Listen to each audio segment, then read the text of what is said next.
Dans cet exercice, il y a en fait à l'intérieur deux exercices différents.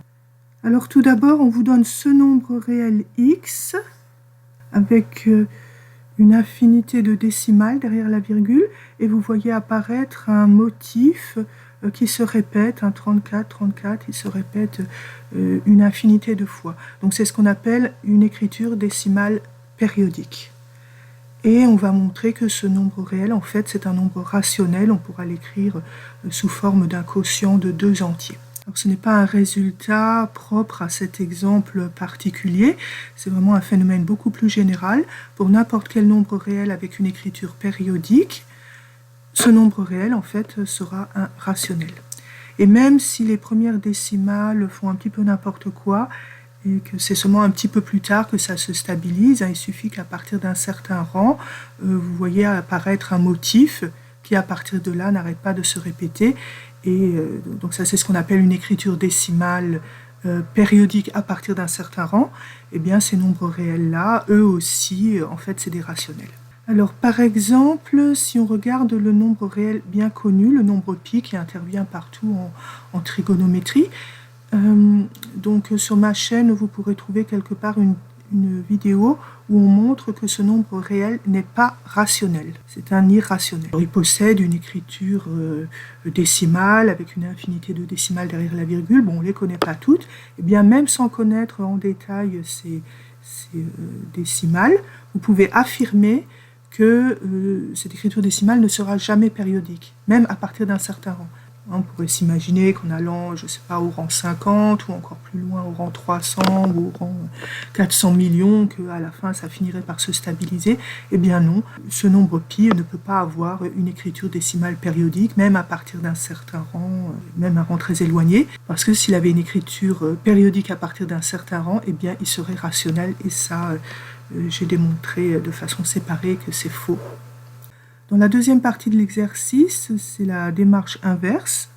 Là, on part d'un nombre rationnel, vraiment écrit sous forme de quotient de 2 entiers, et on va produire son écriture décimale. Et là aussi, on verra apparaître une périodicité. Il y aura un bloc. Quel bloc? Ça, il faudra le déterminer, mais il y aura un bloc qui va se répéter une infinité de fois. Et là aussi, c'est un exemple particulier d'un phénomène beaucoup plus général. N'importe quel nombre rationnel, son écriture décimale sera toujours périodique, au moins à partir d'un certain rang. Donc, par exemple, si vous regardez le nombre rationnel 1 tiers, on sait qu'il se développe en 0, 3, 3, 3.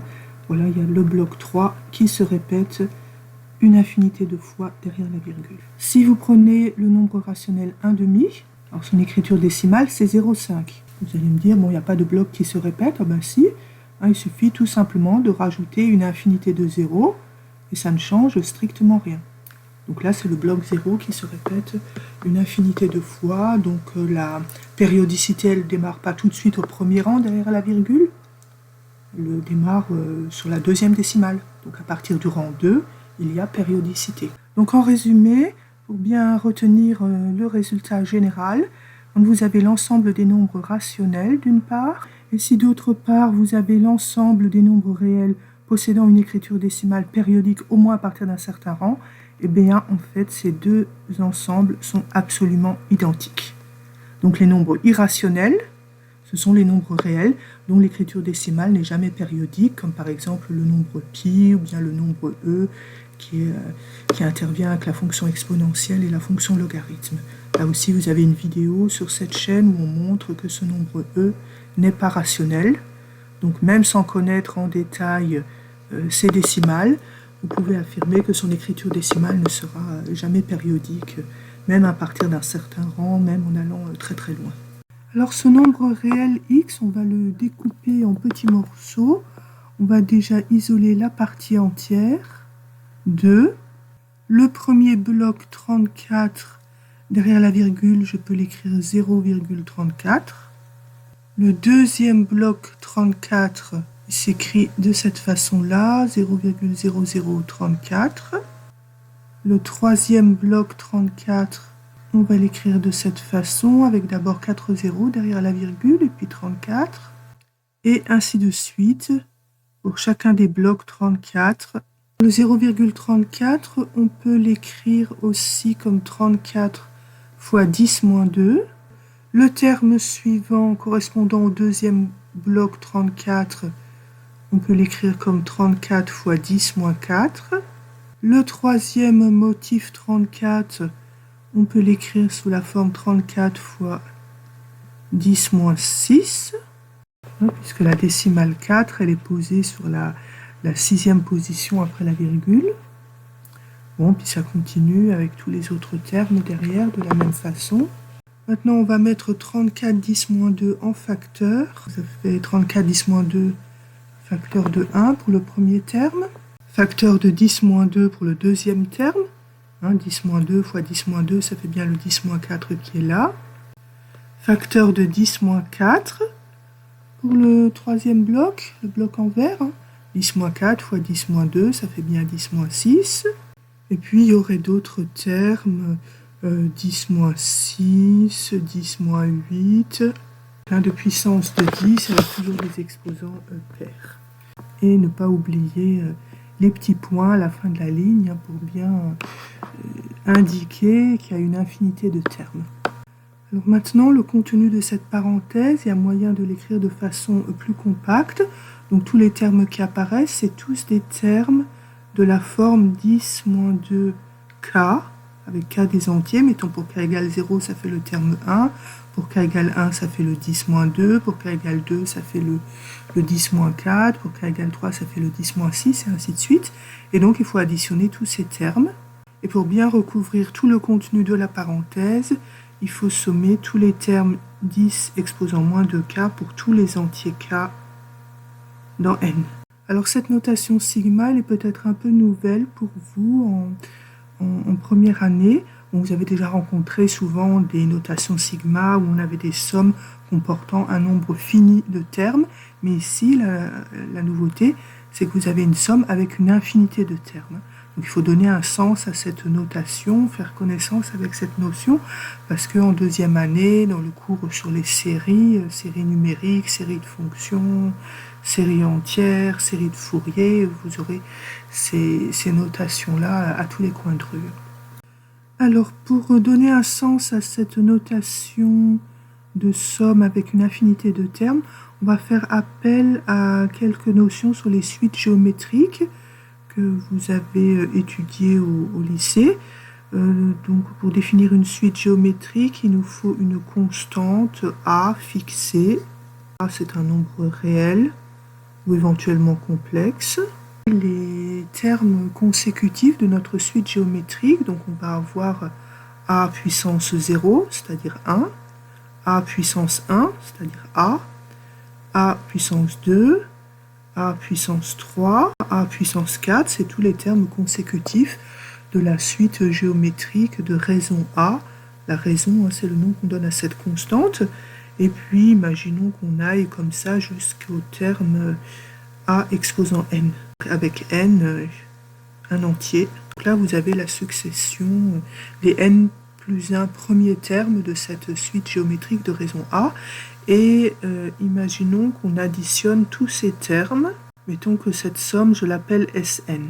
Voilà, donc on a une notation plus compacte pour cette addition. C'est la somme des A exposant k pour k allant de 0 à n. Voilà, donc cette notation sigma, vous la connaissez bien, c'est une somme avec un nombre fini de termes. Et justement, au lycée, vous avez vu une expression qui donne explicitement cette somme, explicitement en fonction de n. Comme ça, si on veut connaître S indice 50, on n'a pas besoin d'additionner 51 nombres. Cette formule, c'est la suivante.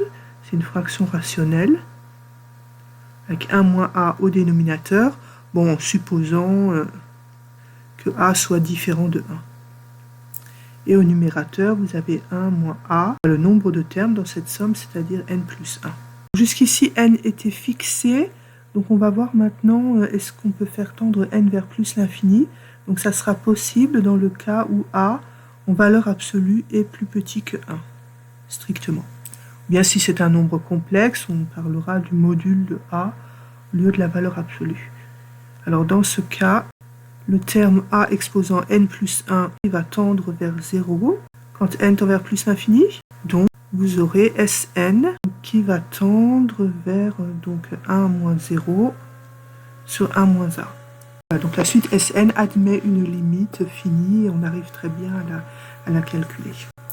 Voilà, donc ce 1 sur 1 moins a, limite de Sn, quand n tend vers plus l'infini. C'est la limite quand n tend vers plus l'infini des sommes de a puissance k pour k allant de 0 à n.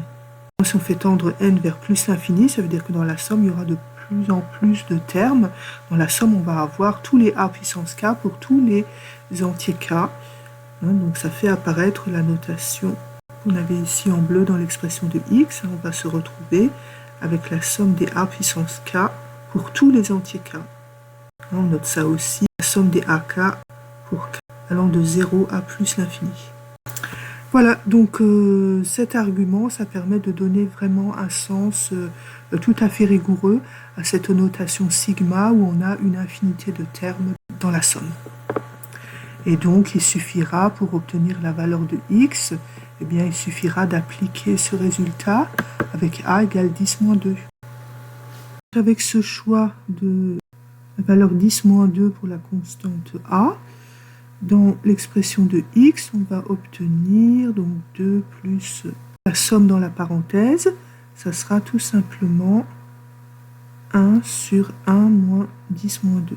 Si on multiplie par 10 exposant plus 2, c'est-à-dire 100, au numérateur et au dénominateur, on va avoir une simplification intéressante.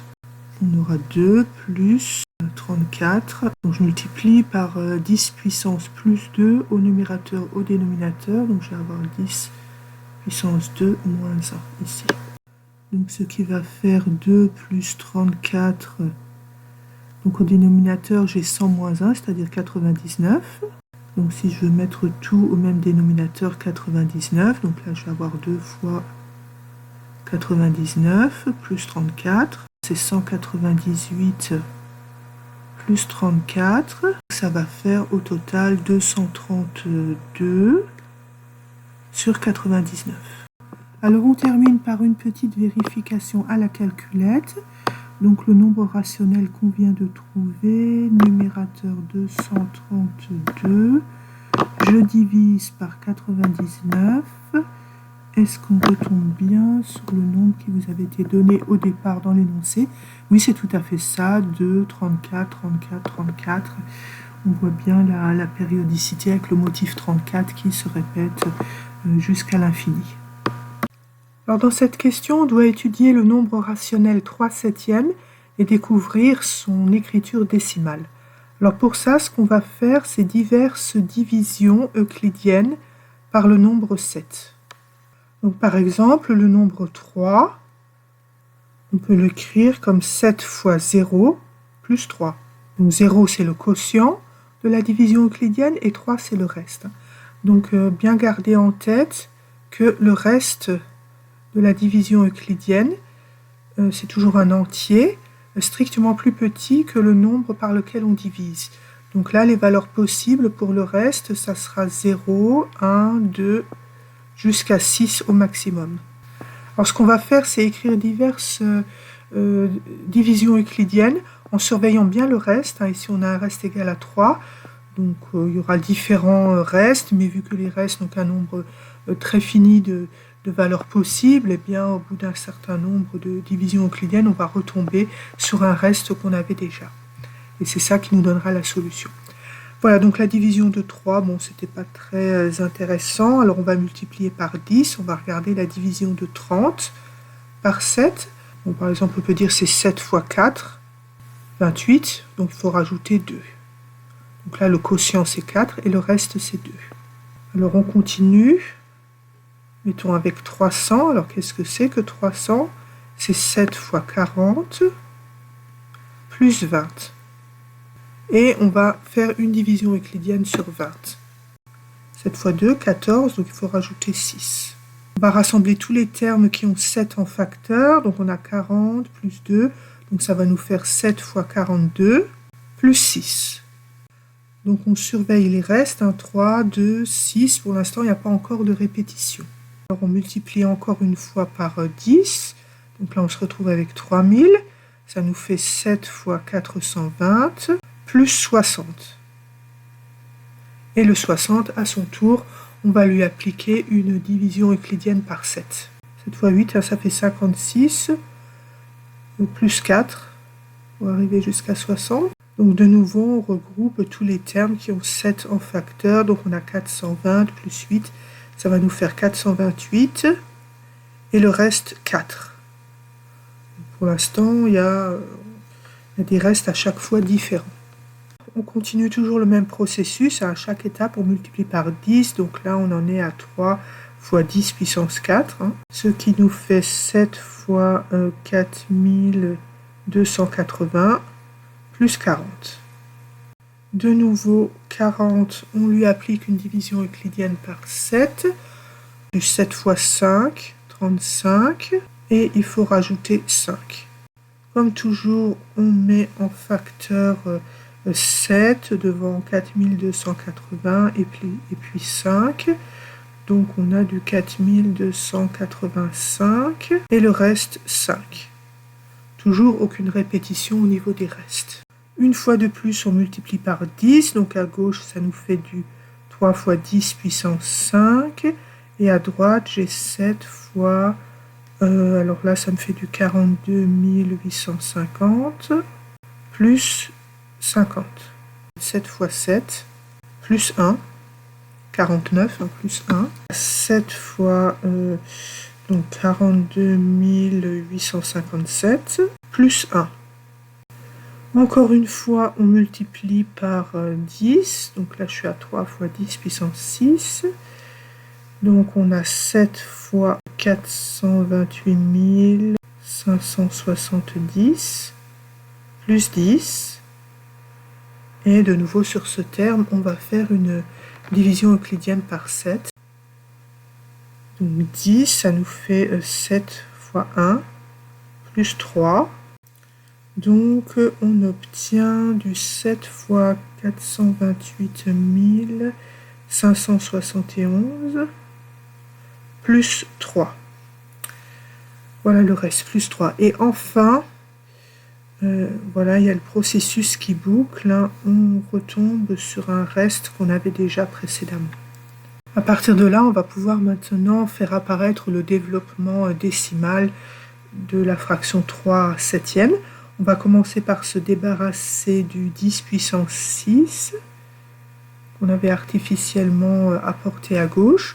Donc si je divise par 10 puissance 6, ici j'ai un nombre de 6 chiffres, donc je vais obtenir 7 fois 0,428 571 plus 3 fois 10 moins 6. Maintenant, là, je vais diviser par 7 à gauche et à droite, et j'obtiens comme ça 3 septièmes égale à cette chose-là, plus 10 moins 6 fois 3 septièmes. Donc voilà la formule qui va faire tout fonctionner. Donc l'astuce, c'est qu'on a le même nombre, ici 3 septièmes, à ce niveau-là, et ici aussi. Alors l'astuce, ça va être de reporter cette formule encadrée en orange au niveau du 3 septième qui apparaît là. Là, le 3 septième en facteur, 3 septième, je recopie l'expression qu'on a obtenue dans le cadre orange, 0,428571, 10 moins 6 fois 3 septièmes. C'est-à-dire, alors on a le bloc là, 0,428571. Ici, multiplié par 10 moins 6, ça veut dire que ce 0 là, il va être en 6e position après la virgule, donc je vais avoir 6, 0. Voilà, et après, donc le 42, 85, 71. Et puis là, on a 10 moins 12 fois 3 septièmes. Donc les 6 zéros qui apparaissent là, c'est exactement la place pour installer les 6 décimales du premier terme là. Donc on voit commencer à apparaître une longue écriture décimale avec des blocs qui vont se répéter. Voilà, on a déjà 2 blocs, hein, c'est des blocs de longueur 6, 42, 85, 71. Le premier bloc ici, il vient de ce terme-là.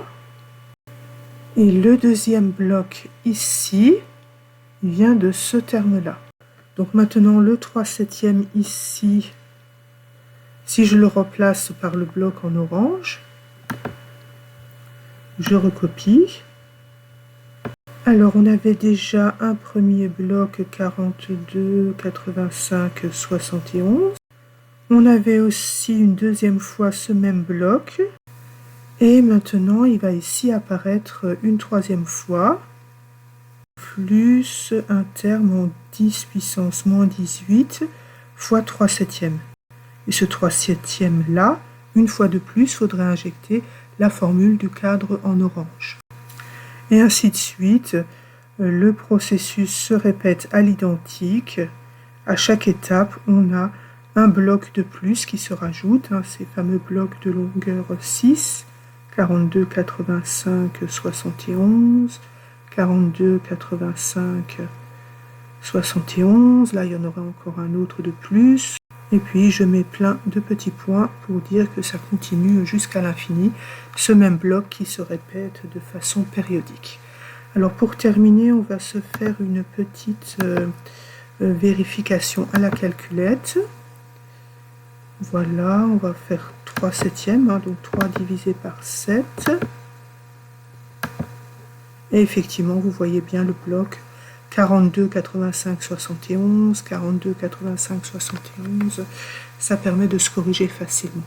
Voilà, donc n'importe quel nombre rationnel, il y a toujours moyen de mettre en évidence un bloc, un motif qui se répète une infinité de fois. Bon, sur les premières décimales, peut-être il peut se passer n'importe quoi, mais au moins à partir d'un certain rang, ça finit par se stabiliser et on a un bloc qui se répète. Ça, c'est un phénomène typique des nombres rationnels. Ça caractérise même les nombres rationnels.